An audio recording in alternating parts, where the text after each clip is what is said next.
Hello बच्चों। तो सबसे पहले ये क्वेश्चन एक बार देखिए, खुद से ट्राई करिए, देन वीडियो को कंटिन्यू करिए। और उससे पहले अगर आप हमारे चैनल पर नए हैं तो सबसे पहले चैनल को सब्सक्राइब कर लीजिए, जिससे आपको अच्छे अच्छे वीडियो मिलते रहें। तो शुरू करते हैं।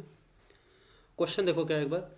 If the equation X square plus 7 + 3 sine A x plus B equal to 4x has at least one solution where a comma b belongs to close interval 0, 6, then the possible values of 4a plus 2b can be।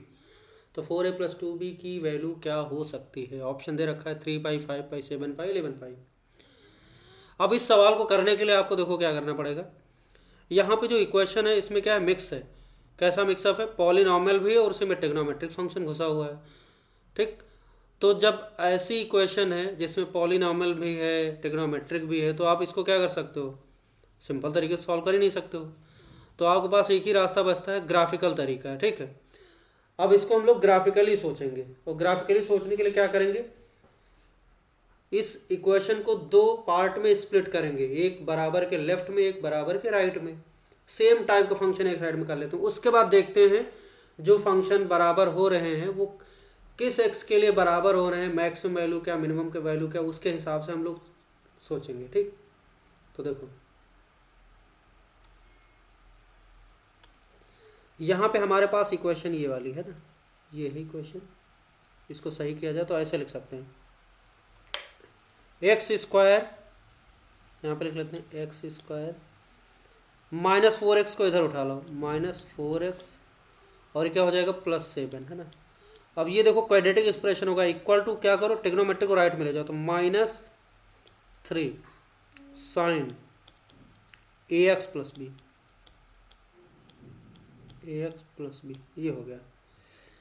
अब हमें ये देखना है कि जो quadratic expression है x square -4x + 7, हम देखते हैं कि इसकी जो है लीस्ट वैल्यू क्या हो सकती है। क्वाड्रेटिक एक्सप्रेशन इसकी लीस्ट वैल्यू क्या होगी या इसकी रेंज क्या होगी, और -3 साइन ax प्लस बी की वैल्यू क्या हो सकती है, मैक्सिमम वैल्यू क्या हो सकती है, मिनिमम वैल्यू क्या हो सकती है। तो ये दोनों ग्राफ एक दूसरे को मिल पा रहे हैं कि नहीं मिल पा रहे हैं। तो हम क्या करते हैं, सबसे पहले हम लोग इसको बनाते हैं। इसको ले लो आप, y इसका ग्राफ बनाओ, एक्स स्क्वायर -4x और +7, और दूसरा क्या है ये अलग से, इसको मान लेते हैं y -3 sine ax plus b, ये दूसरा फंक्शन हो गया। अब देखो सबसे पहले इस क्वाड्रेटिक का ग्राफ बनाने के लिए हम लोग क्या करेंगे, इसका वर्टेक्स निकालेंगे। तो क्वाड्रेटिक का वर्टेक्स क्या होता है, -b/2a, -d/4a, ये आपको याद है ना, ये होता है। तो निकाल लो, -b की वैल्यू इस क्वाड्रेटिक में देखो, a की वैल्यू 1 है, b की वैल्यू -4 है, c की वैल्यू 7 है, तो -b/2 मतलब -4/2 × 1, और -d/4a का मतलब b स्क्वायर कितना है, -4² मतलब 16, -4, a की वैल्यू 1 है, c की वैल्यू 7, ओके, डिवाइड बाय कितना है 4 × 1। तो ये हम वर्टेक्स निकाल रहे हैं। तो वर्टेक्स क्या आ गया, ये 4/2 आ गया, और ये क्या देखो 7 चौक 28, 16 - 28 कितना आएगा, 16 - 28 12, माइनस का और ये माइनस बाहर, तो +12 कितना हो जाएगा, 3 आ जाएगा। तो वर्टेक्स आ गया हमारा 2, 3। ठीक, और इसका एक्स स्क्वायर का कॉफिशिएंट पॉजिटिव है, कॉनकेविटी अपवर्ड है। अब इसका अगर हम ग्राफ बनाएं तो देखो कैसा बनेगा जी। ये मान लेते ये 1 है और ये 2 है और ये 3, 2, 3 बनाना है, तो ये हो जाएगा आपका 1, ये हो जाएगा 2 और ये हो जाएगा 3। तो ये रहा वर्टेक्स। अब इस वर्टेक्स को बना लिया, ग्राफ क्वाड्रेटिक, इस पर कॉनकेविटी अपवर्ड है, तो ये ऊपर की तरफ बनेगा, है ना, ऐसा ऐसे चला गया, ऐसे बन गया ग्राफ, ऊपर ही होगा। तो आप देख सकते हो ये लीस्ट वैल्यू क्या लेगा, ये यहाँ पे 3। तो ये जो आपका एक्स स्क्वायर -4x + 7 मिनिमम कितना हो पाएगा, 3 तक जा पाएगा, इससे नीचे। और जो ये दूसरा वाला चीज़ है, ये वाला फंक्शन, इसको ध्यान से देखो, तो ये -3 साइन ax प्लस बी, इसकी हाईएस्ट वैल्यू क्या हो सकती है, जब साइन ए एक्स प्लस बी क्या हो जाए, जब ये -1 हो जाए तो ये -3 इंटू -1 प्लस 3, तो इसकी हाईएस्ट वैल्यू 3 हो सकती है, इसकी लोवेस्ट वैल्यू। तो ये मिलेंगे कब, जब साइन वाला फंक्शन क्या होगा, ये हाईएस्ट वैल्यू लेगा और ये अपनी लोवेस्ट वैल्यू लेगा, तभी ये मिल पाएंगे। तो कुछ ऐसा सीन क्रिएट होगा, है ना। अब देखो ऐसा कब होगा, उसके लिए कंडीशन क्या है, मतलब इसी पे मिल सकते हैं 2 पे। तो अगर हम साइन वाले का फोटो बनाएं तो रफ स्केच बनाते हैं, तो कुछ इसका ऐसा सीन होगा, ये यहाँ पे टच करेगा, पूरा नहीं बना रहे बस ऐसे बना रहे हैं ना, ऐसे। तो यहाँ पे टच करेगा तो ये हमारा क्या है, ऐसा कर्व बनेगा इस तरीके का, पूरा बना नहीं रहे बस समझने के लिए, यहाँ पे टच होगा। तो इसका कोऑर्डिनेट क्या दिख रहा है, 2,3 दिख रहा है। तो देखो ये वाली चीज -3 साइन ए एक्स प्लस बी, इसकी वैल्यू क्या हो जाए, 3 हो जाए, है ना। और 3 कब होगा,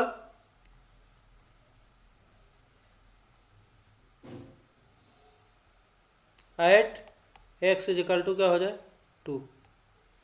और ये हाईएस्ट वैल्यू भी क्या ले सकता है 3, और कब लेगा, जब ये हमारा साइन वाली चीज क्या हो जाएगी, ये जो साइन है इक्वल टू -1 हो जाए, और कहाँ पे at x is equal to 2 पे। तो जब एक्स इज इक्वल टू 2 लेंगे तो ये हो जाना चाहिए, -1 कैसे होगा, तभी 3 के बराबर हो पाएगा। तो हम ये लिख सकते हैं साइन ए एक्स प्लस बी की वैल्यू क्या लिख लें, -1, है ना, at x is equal to 2 पे ही होना चाहिए, और अगर इधर नहीं होगा, इसी पे होगा, इसी पे होना चाहिए। तो जैसे हम 2 डालेंगे तो साइन 2a प्लस बी की वैल्यू क्या आ गई, -1। अब यहाँ पे साइन 2a प्लस बी की वैल्यू -1 कैसे होगी, जब 2a प्लस बी की वैल्यू क्या हो जाए 3π/2 हो सकता है, या फिर क्या हो जाए 2π प्लस 3π/2 मतलब 7π/2 हो जाए, या फिर क्या हो जाए 4π प्लस 3π/2 11π/2 हो जाए, या फिर कितना हो जाए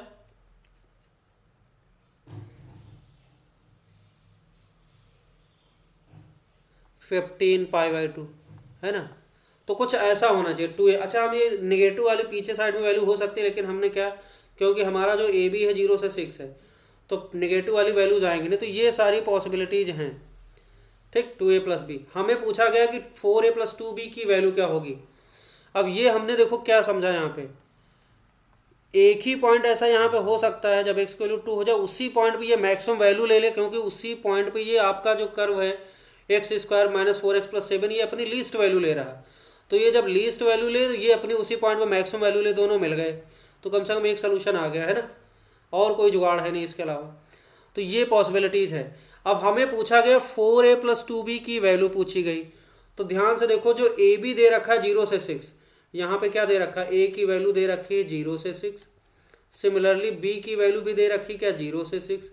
तो ये बताओ a प्लस बी की वैल्यू क्या लिखेंगे हम लोग, a प्लस बी ऐड करो तो ये हो जाएगा 0 से कितना हो जाएगा, 4a + 2b हमें चाहिए, 4a + 2b चाहिए, तो 4a + 2b ये हो जाएगा,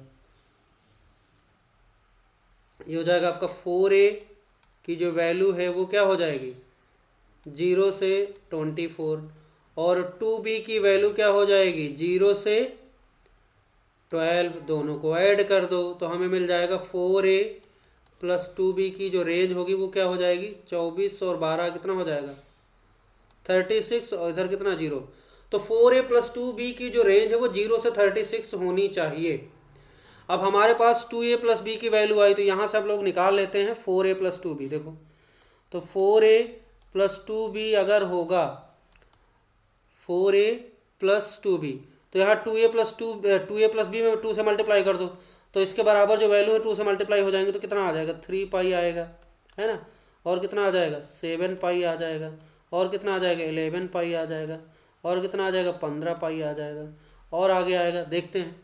अब हमें इसमें से वही वैल्यू लेना है 4a + 2b की जो क्या होनी चाहिए 0 से 36 के बीच होनी चाहिए, और पाई की वैल्यू आपको पता है क्या होती है 3.14 होता है, रफली हम देख लेते हैं। तो देखो 3π जो है वो क्या है 3 × 3 का 9 पॉइंट समथिंग, इसका मतलब ये वाली चीज वैलिड है। तो ये 3 पाई ठीक है, ये ले सकते हैं। 7 पाई देखो क्या होगा, इस रेंज में आना चाहिए, हमारा जो रेंज है वो ये है 0 से 36 के बीच होना चाहिए। तो 7 पाई तो 7, हाँ ठीक है, ये भी आ जाएगा उसी रेंज में, 36 के अंदर ही होगा। 11 पाई देखो पड़ेगा, तो 11 से मल्टीप्लाई करो जरा, 3.14 को 11 से 11 33, हाँ ठीक आ जाएगा, ये भी इसके अंदर आ जाएगा। 15 से करेंगे तो देखो ऐसे दिख रहा है, 15 से 45, 45 हो गया, जो कि 36 से बाहर निकल गया, तो ये नहीं होगा। समझ आ गया। तो कौन कौन सी वैल्यूज आई, और हमने देखो निगेटिव वाली लिया नहीं क्योंकि वो आएगा ही नहीं, क्योंकि 0 से 36 के बीच वाला नहीं, इसलिए मैंने जानबूझ के नहीं लिखा था। तो आंसर में क्या आएगा, 3 पाई, 7 पाई, 11 पाई। तो पहला ऑप्शन लिखा 3 पाई, तो ये सही हो गया। 5 पाई बकवास है, ये नहीं होगा। 7 पाई देखो क्या, ये ठीक है। 11 पाई देखो ये लिखा हुआ चौथे ऑप्शन में, ये ठीक है। तो इसलिए इसका कौन कौन सा ऑप्शन सही हो गया, पहला, तीसरा और चौथा ऑप्शन करेक्ट हो गया। Okay, thank you.